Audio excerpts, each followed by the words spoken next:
Saludos a nuestros oyentes y radioescuchas de Argentina Antisistema, que nos acompañan de diferentes partes del mundo. Con el auspicio de la editorial Lagarta y el apoyo de la Tribuna Radio, damos gracias de tener el privilegio de realizar este despliegue estratégico con una serie de entrevistas a las figuras y personajes más importantes y relevantes de la lucha antisistema en Argentina.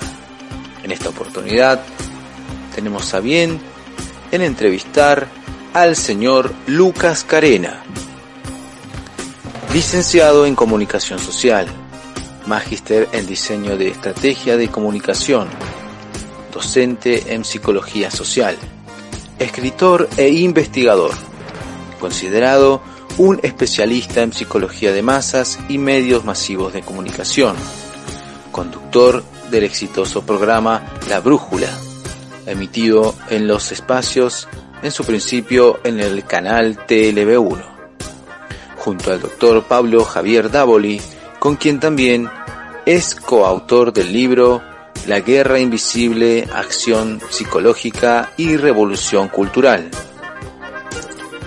Bienvenido a nuestros espacios y gracias por su presencia.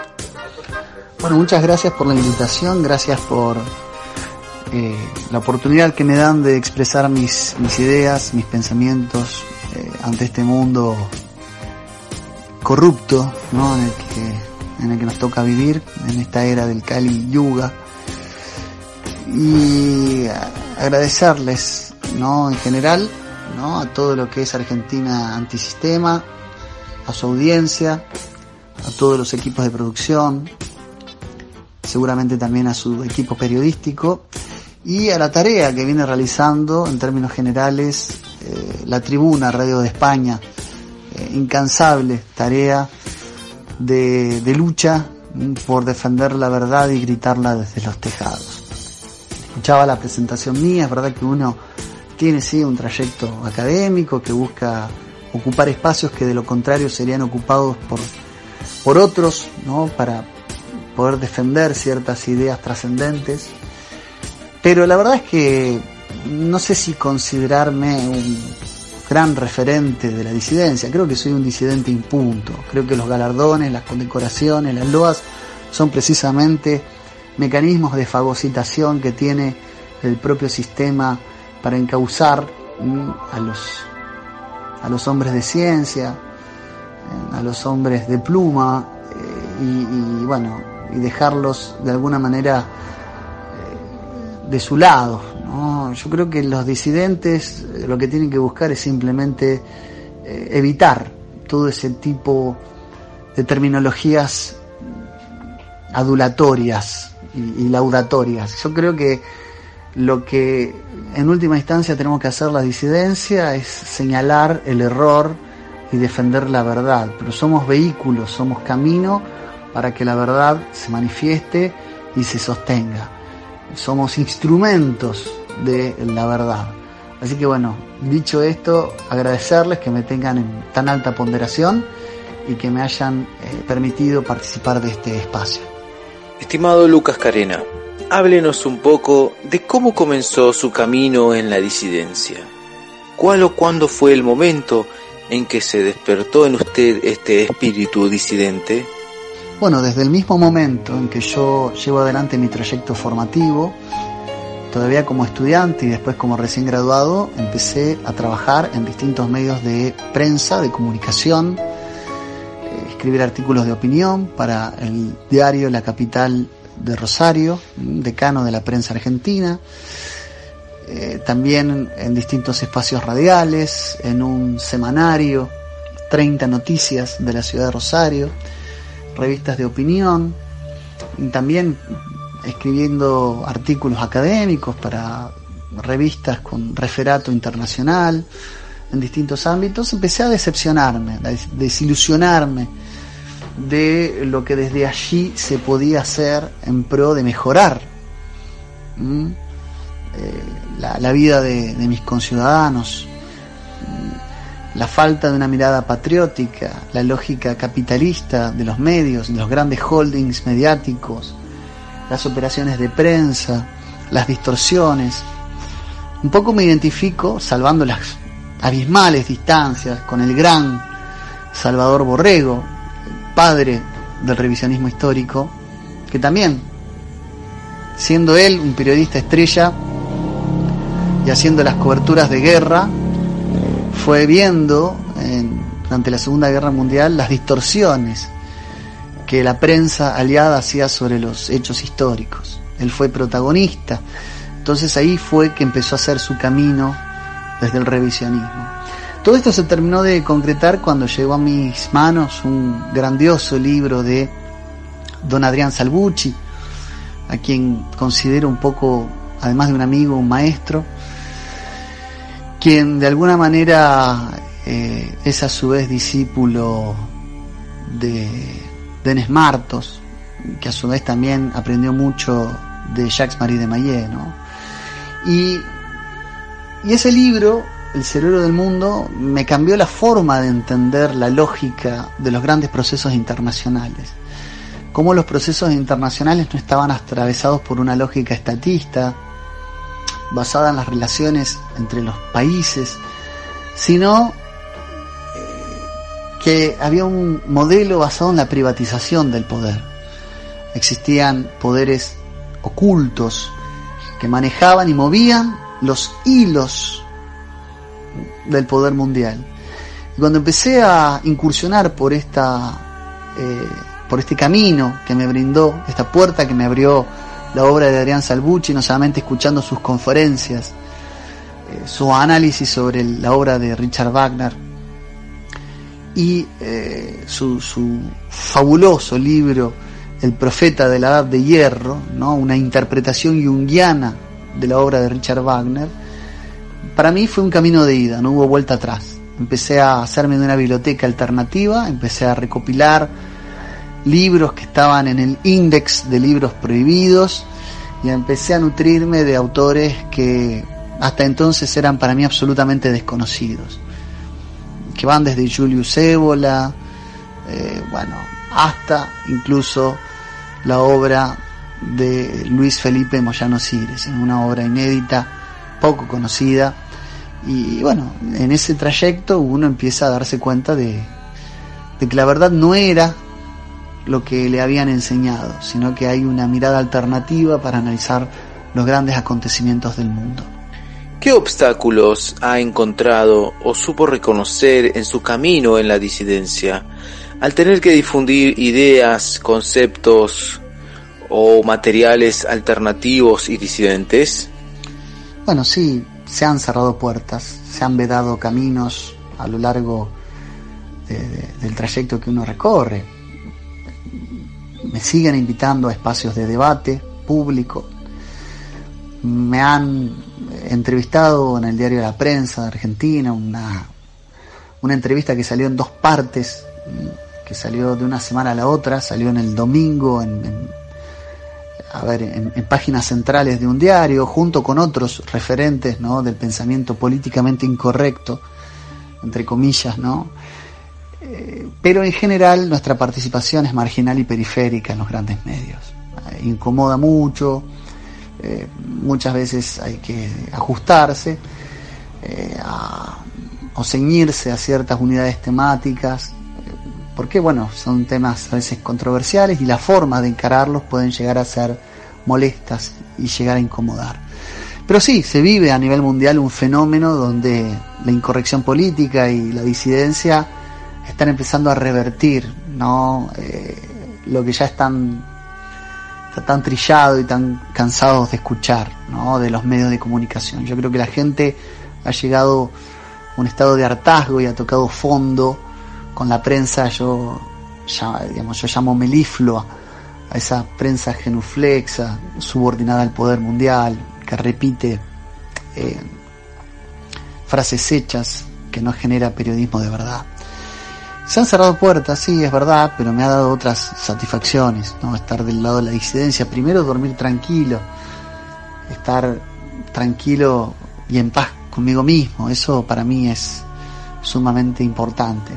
Pero en segundo lugar, yo creo que la gente valora algo que es la autenticidad, muchas personas me dicen, no pienso como vos, pero la verdad es que admiro que defiendas tu posición con ese ahínco, con ese pundonor que lo haces. Muchos me han elogiado que la forma de expresar mis ideas golpean desde la dureza del argumento y no desde la agresividad de las formas, y eso en situaciones de debate y demás, bueno, les parece digno de destacar y de rescatar. Así que sí, efectivamente que el sistema no tiene interés en que se modifiquen los niveles de statu quo que le dan el confort a aquellos que lo detentan, que sostienen las riendas del sistema. Pero es cierto también que nuestra lucha tiene que ser absolutamente inclaudicable pese a esas trampas, a esas tentaciones y en todo caso a esos impedimentos que desde el poder mundial nos impongan. Muy bien. Estimado Lucas Carena, ¿qué materiales de estudio le gustaría recomendar o resaltar, como así sus propios libros o ensayos, materiales de formación antisistemista o disidente? Bueno, sobre temas de libros hay mucho para decir, pero tengo que destacar indudablemente la obra de Adrián Salvucci, ¿no? A quien considero un poco, además de mi amigo, un maestro. Por empezar, Bienvenidos a la Jungla es un libro introductorio para comprender cómo funciona el sistema sinárquico global mundial en el que estamos sumergidos. Es un libro de fácil lectura, introductorio, que abre, ¿no?, la puerta para entender los grandes vectores que hoy dirigen los destinos de la humanidad. Después, bueno, su obra magna, que es El cerebro del mundo, ¿no?, de la globalización al nuevo orden mundial, que es un libro ya donde está todo puesto ahí, porque ahí está todo. Está cómo funcionan las grandes usinas de poder mundial, sobre todo para lo que es América, nuestro continente, el Consejo de Relaciones Exteriores norteamericano, el Council on Foreign Relations, y todos sus brazos ejecutores, el Foreign Affairs como su principal revista de difusión académica, y después todos sus parteneres, ¿no?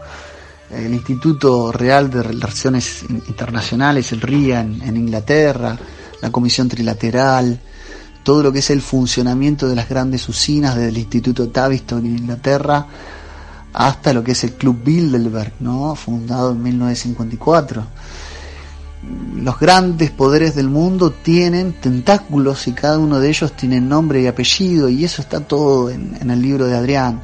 Ya es un libro más voluminoso, que tiene aparte varias reediciones y ampliaciones, lo cual es un libro que, por su cantidad de información y de rigor, ya, digamos, hay que detenerse y tener tiempo para leerlo y poder, bueno, desmembrarlo de a poco.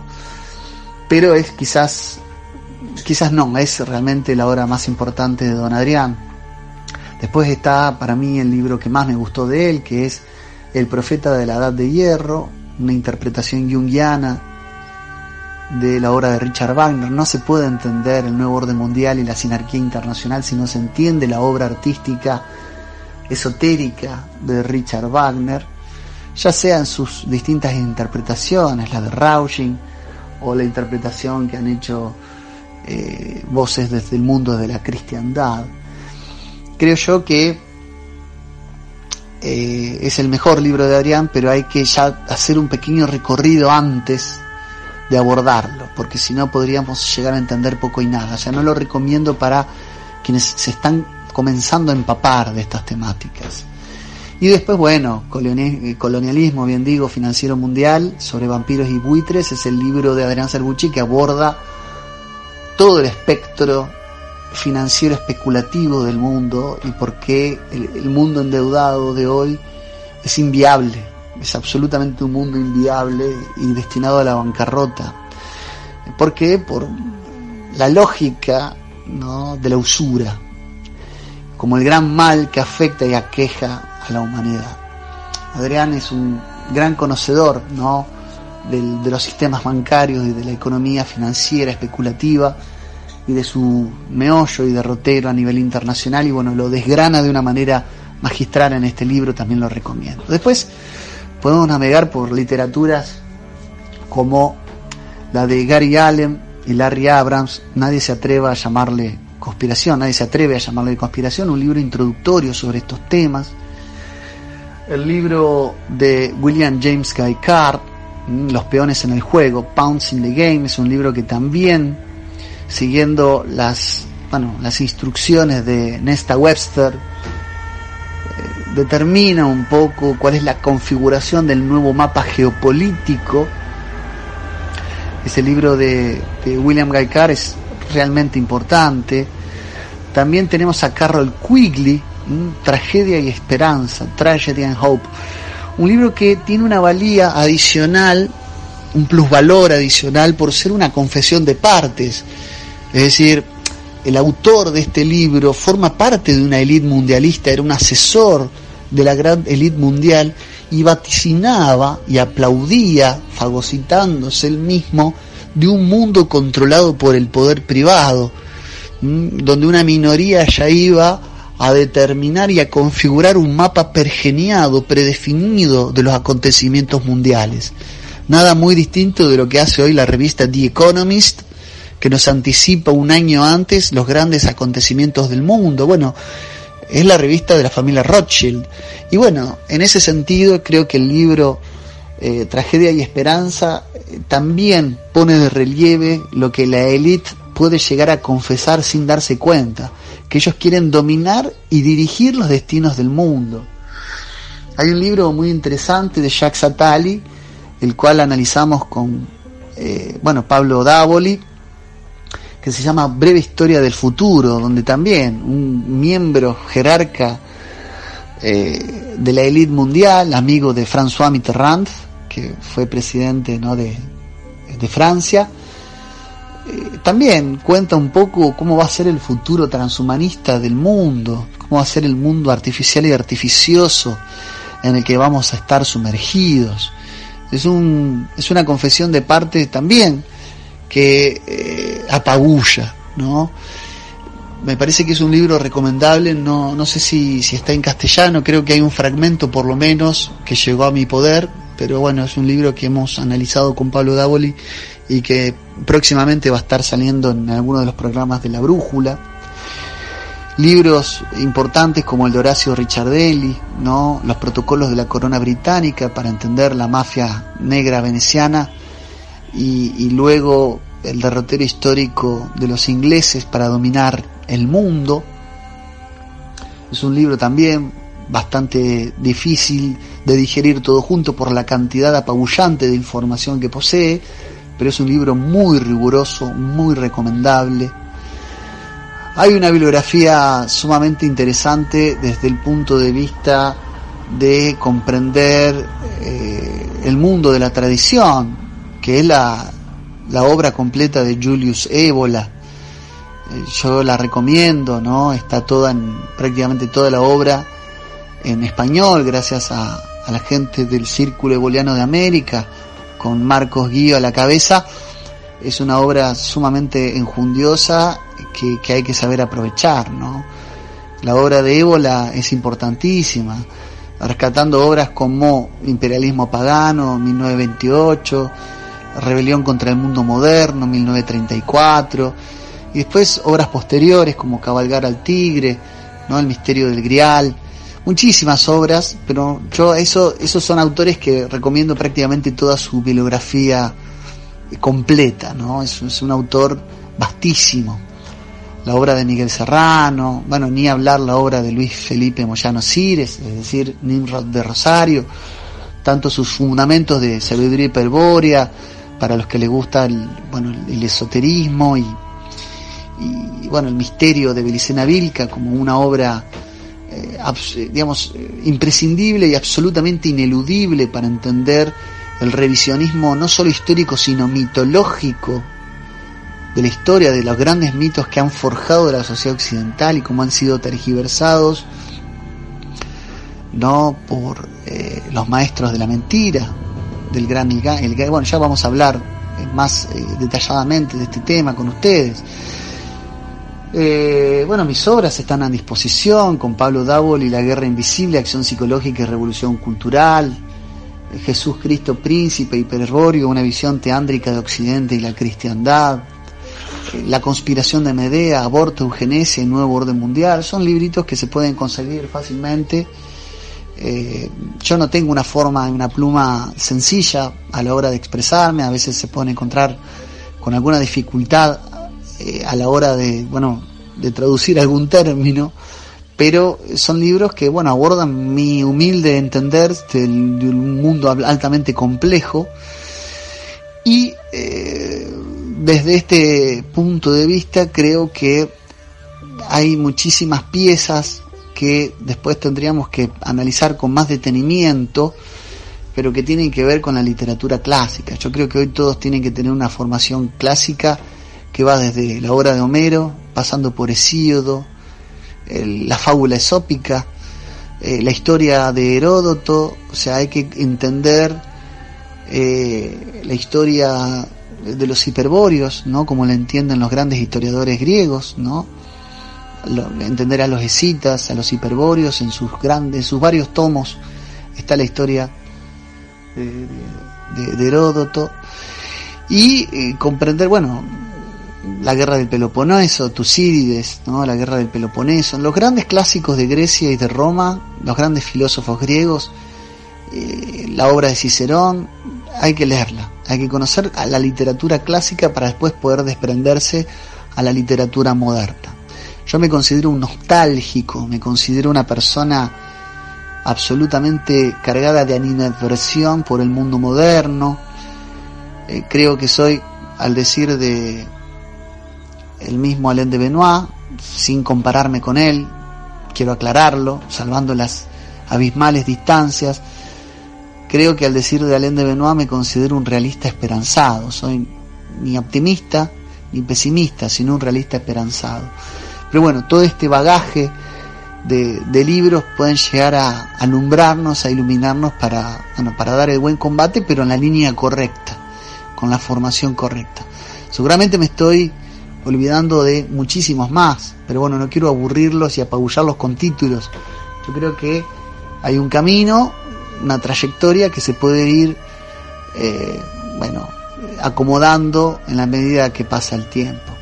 No puedo dejar de mencionar los libros del revisionismo histórico, ¿no? De Joaquín Bochaca, de Salvador Borrego, de Gerd Honzig, ¿no? Adiós Europa. Grandes libros también que son muy controvertidos, pero que tienen una mirada alternativa de la historia.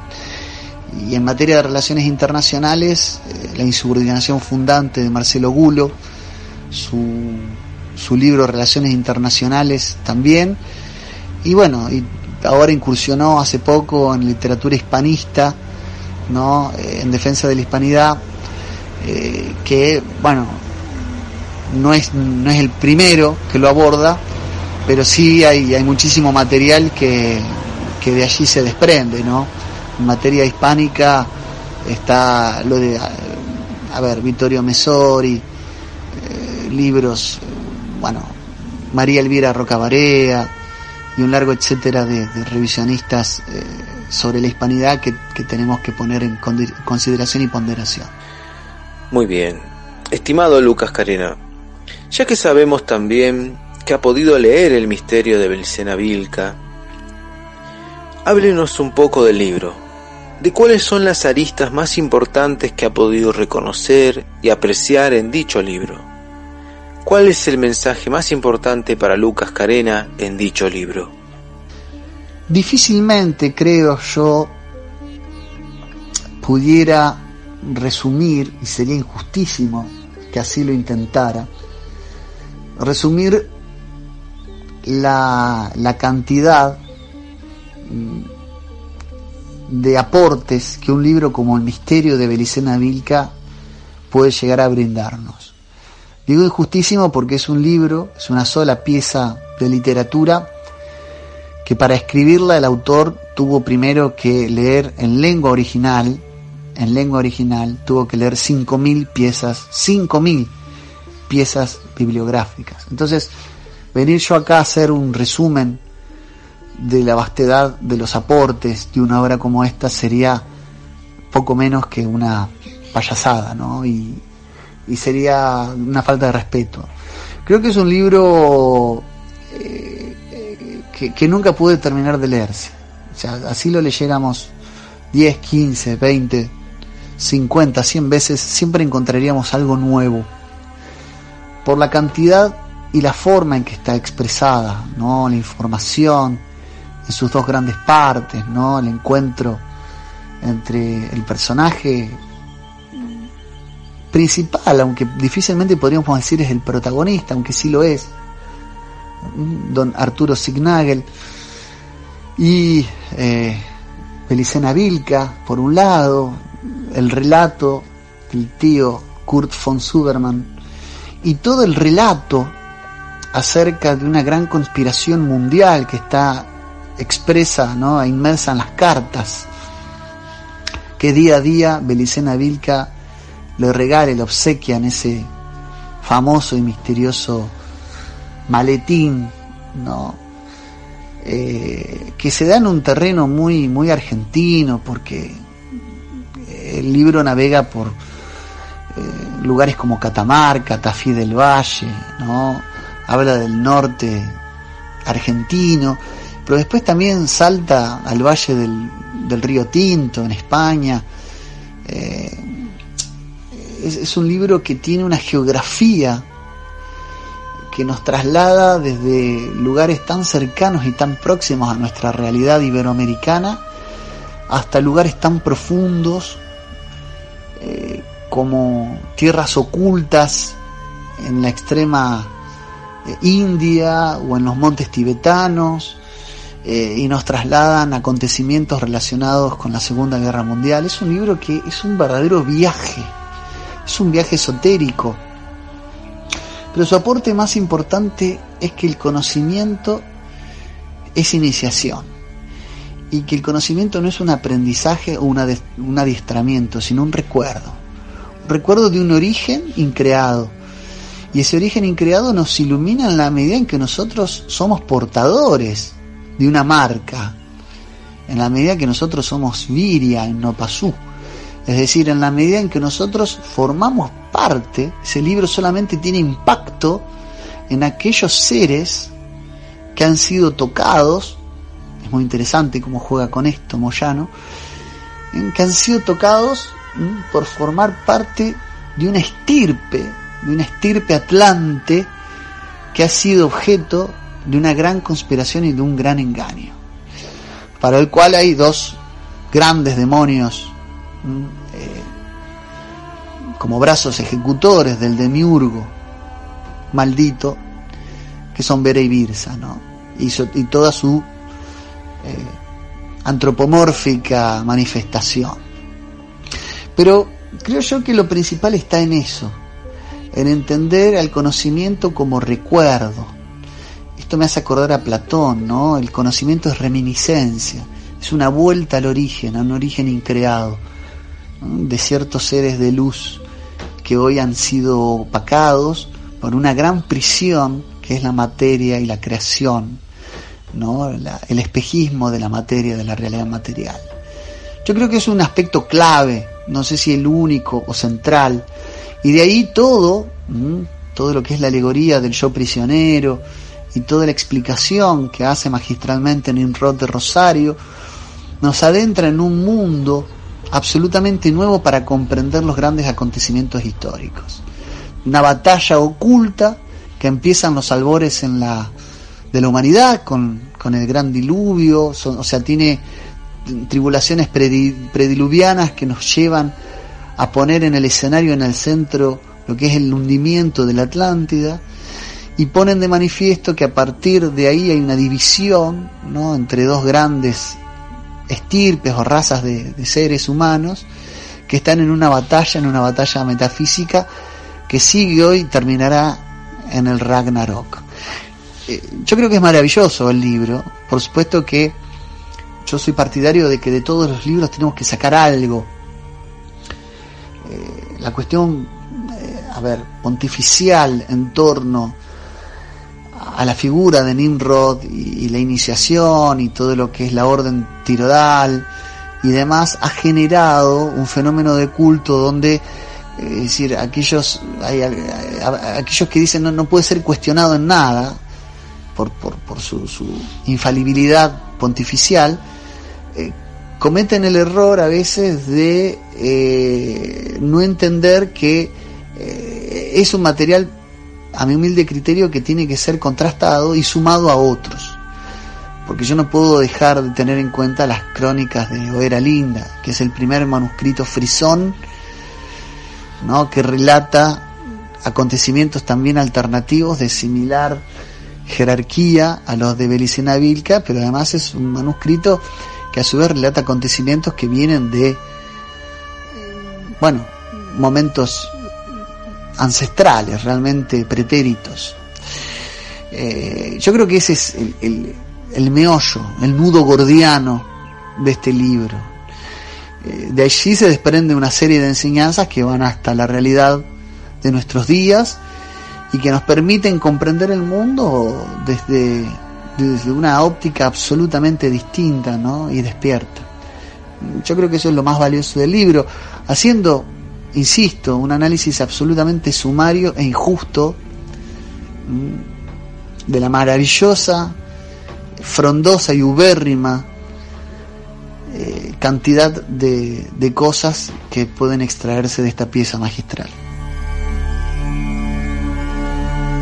La Tribuna Radio 2021-2022. Magnífico, don Lucas. Denos por favor ahora su visión de lo gibelino y del cristianismo hiperbóreo. Yo escribí un pequeño ensayo llamado Jesús Cristo Príncipe Hiperbóreo, donde se resumen los principales fundamentos de lo que a tu pregunta, digamos, atañe. En este libro se reúnen 4 tesis principales. Primero, la idea del Cristo ario, que ya está presente desde Hermann Baer hasta Joaquín Bochaca, que es la mirada de que Jesús de Nazaret, justamente por provenir de esa región de la Baja Galilea, difícilmente podía ser de una estirpe, de una prosapia que se pueda enmarcar en las 12 grandes tribus de Israel.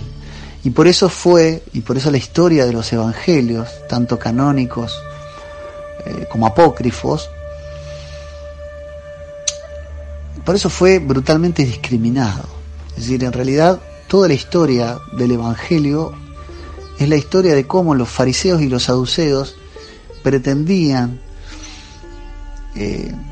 enjuiciar y matar a quien se decía a la vez ungido para los judíos, bajo el concepto de Mesías o Mesías, como también de Cristo o Cristos, que era la idea de ungido en la tradición pagana indo-ariana.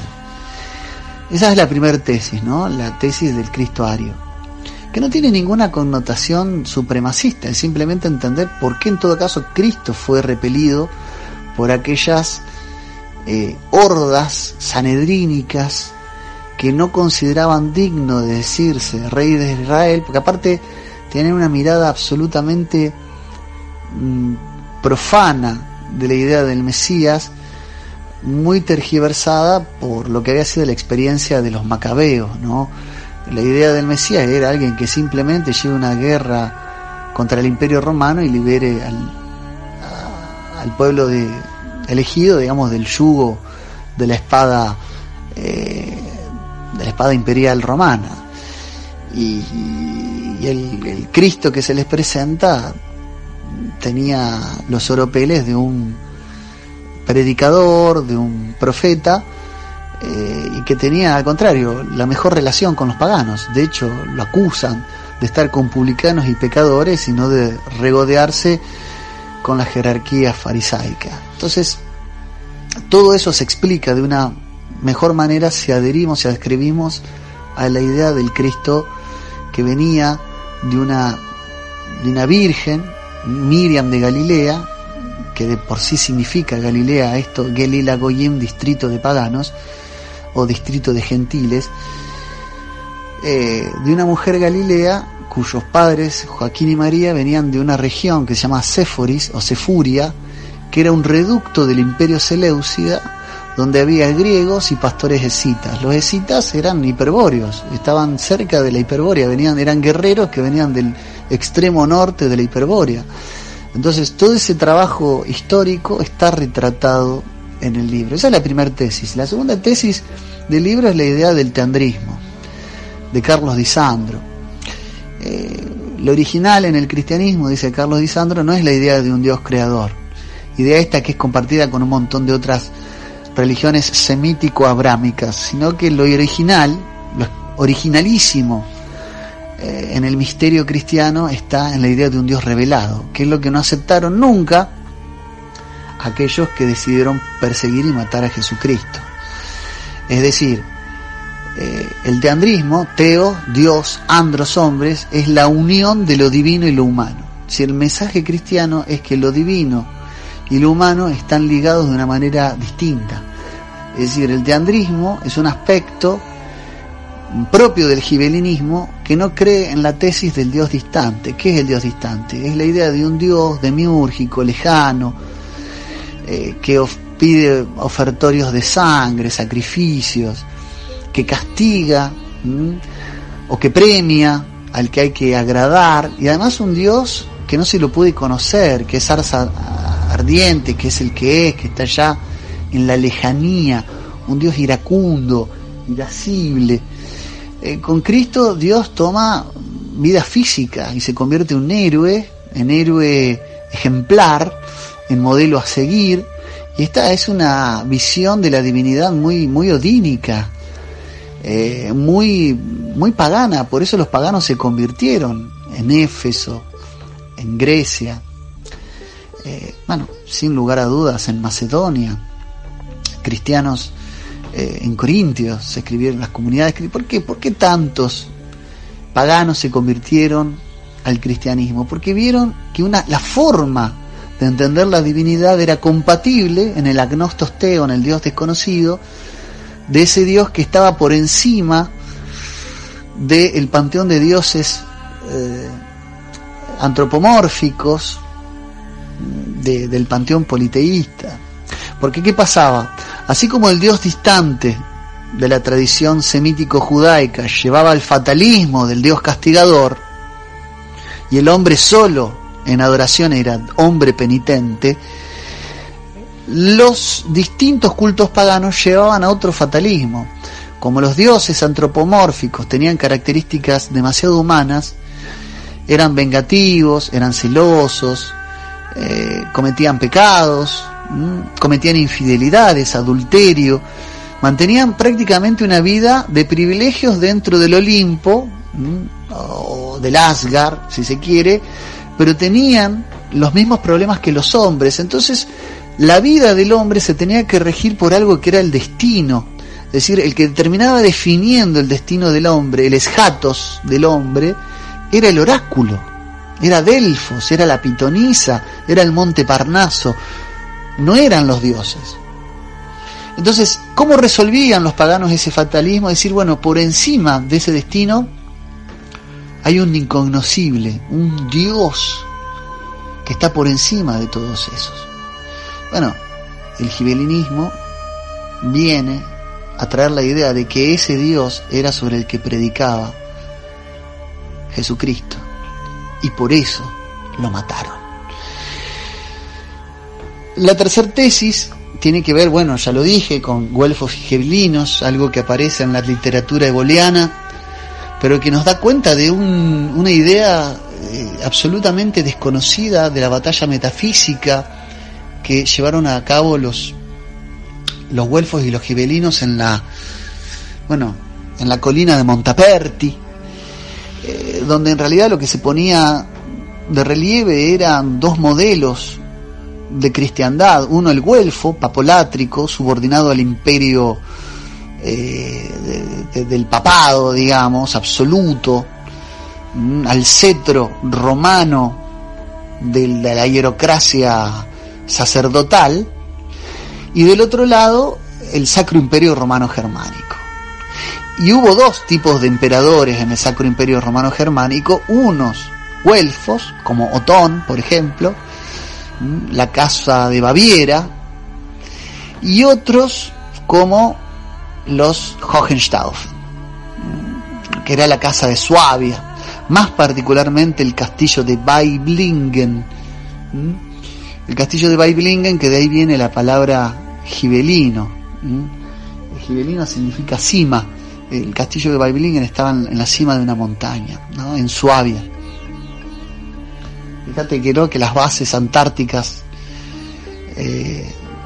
cuando se hicieron las expediciones del high jump, ¿no? Las famosas expediciones del high jump con el almirante Byrd, ¿no? Esa famosa guerra, misteriosa guerra en 1946 contra vehículos levitadores autopropulsados, los Geunebu y demás, ¿no? Que venían de la tecnología, más alta tecnología y armas secretas del nacionalsocialismo, se dieron en torno a descubrir una base que se llamaba Neuschwabenland, la Nueva Suabia, ¿no? Esto es llamativo. Pero los gibelinos creemos en esa idea del cristianismo guerrero, del cristianismo de la espada, de Excalibur, de Nodum, de Palmon, de la espada sabia, del grial, de las órdenes de caballería, por lo menos las teutónicas, mientras que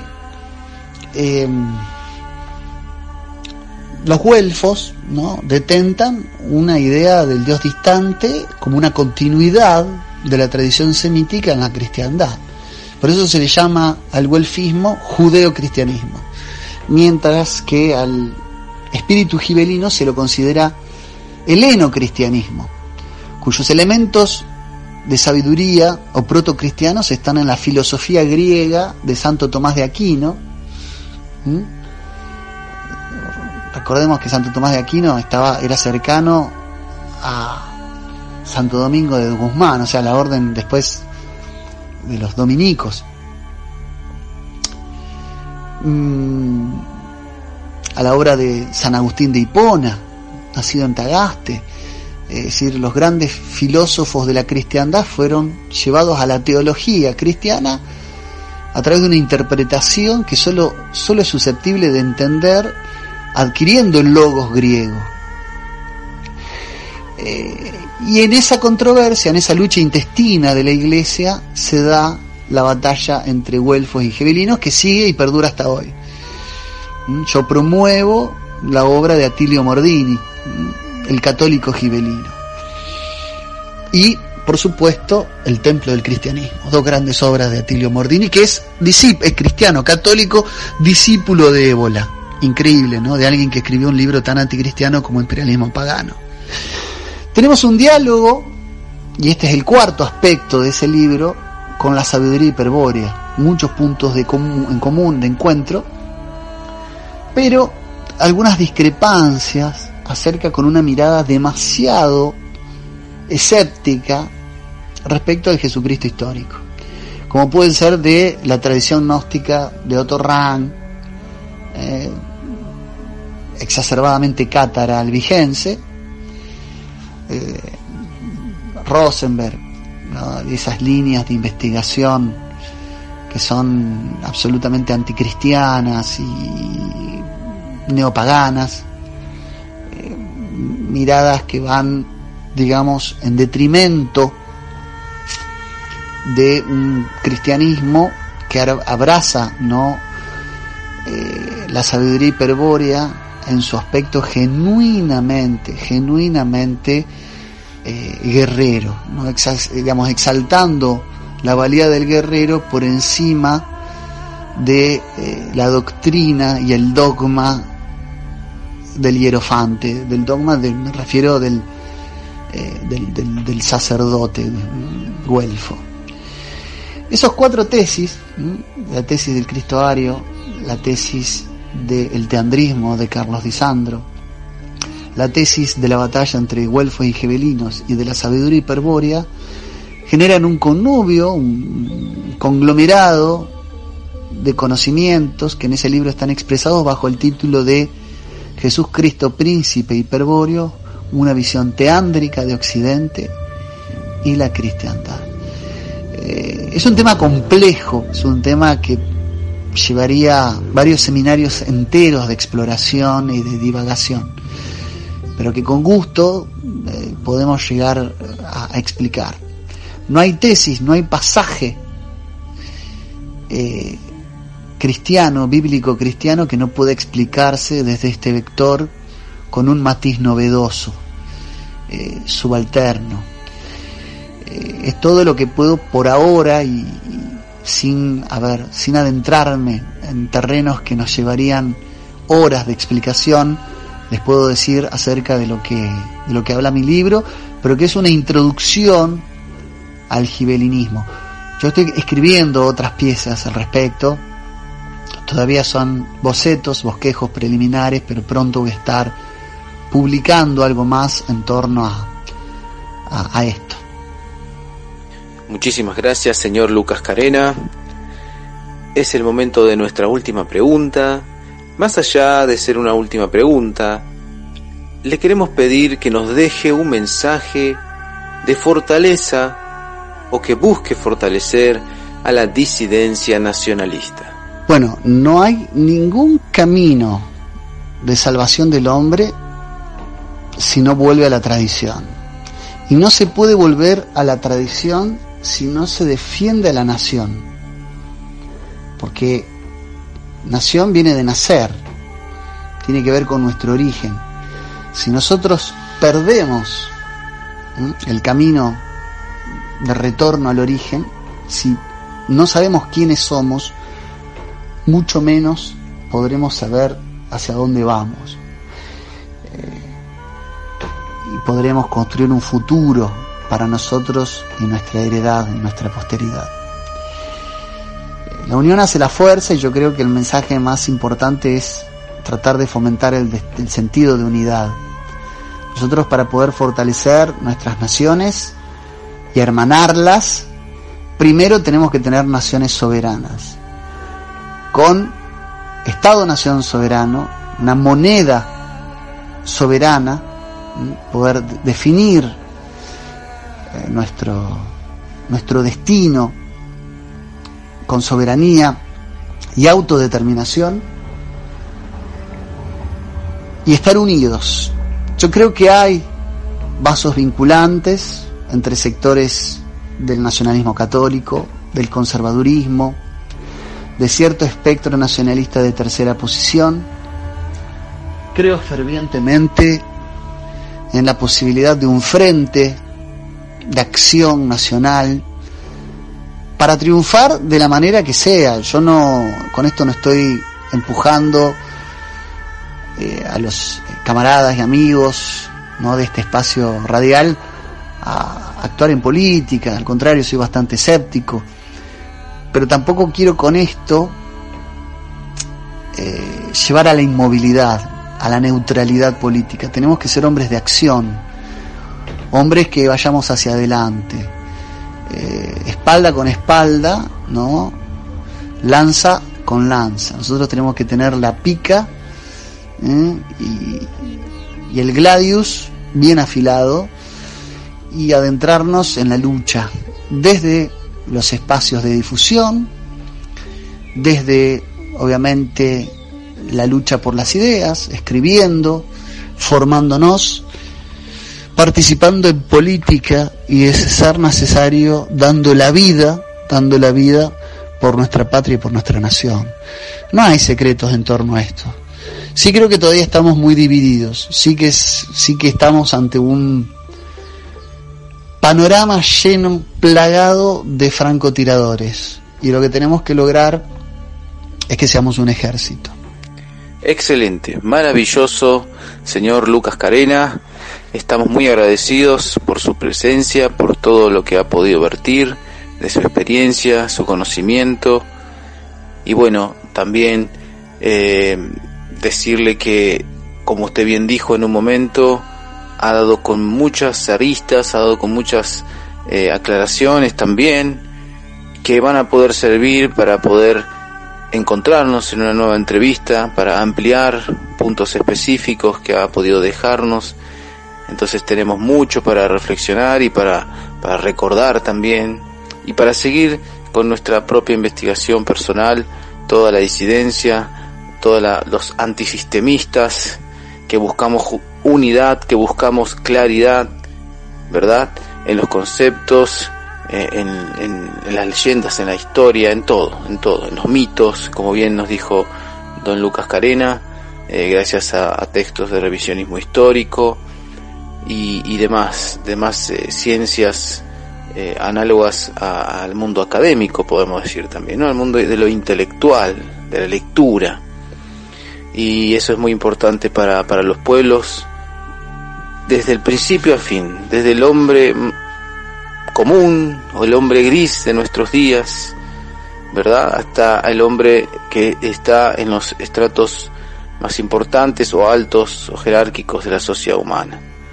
Todos debemos aunar fuerzas y responder con la voluntad de nuestro espíritu para formarnos y luego para dar batalla en la medida de nuestras posibilidades, en la medida de lo que nuestra situación estratégica nos dé.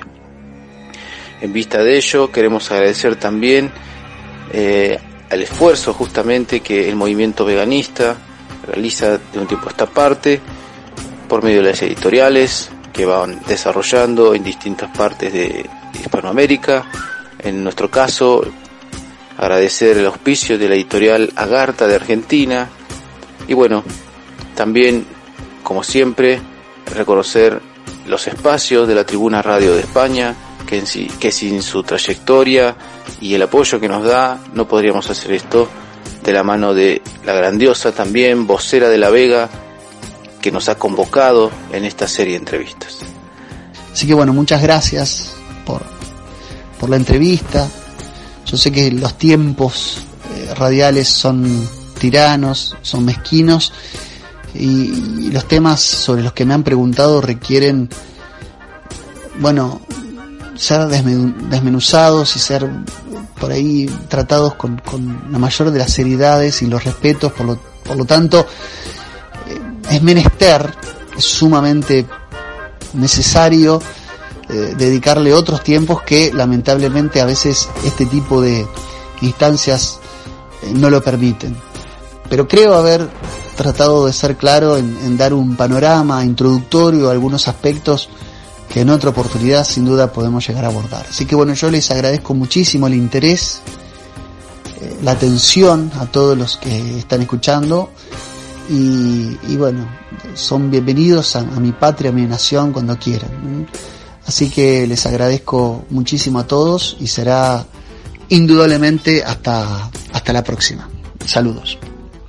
Hemos continuado así y esperamos que nos sigan acompañando para la próxima entrevista que vamos a seguir difundiendo, donde continuaremos convocando a lo que para nosotros son las personalidades más importantes y relevantes de la lucha antisinárquica.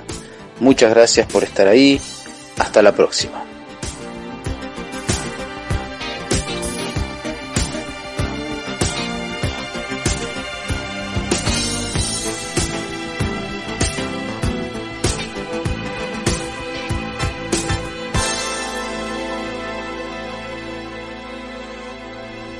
La Tribuna Radio de España. La voz de la disidencia.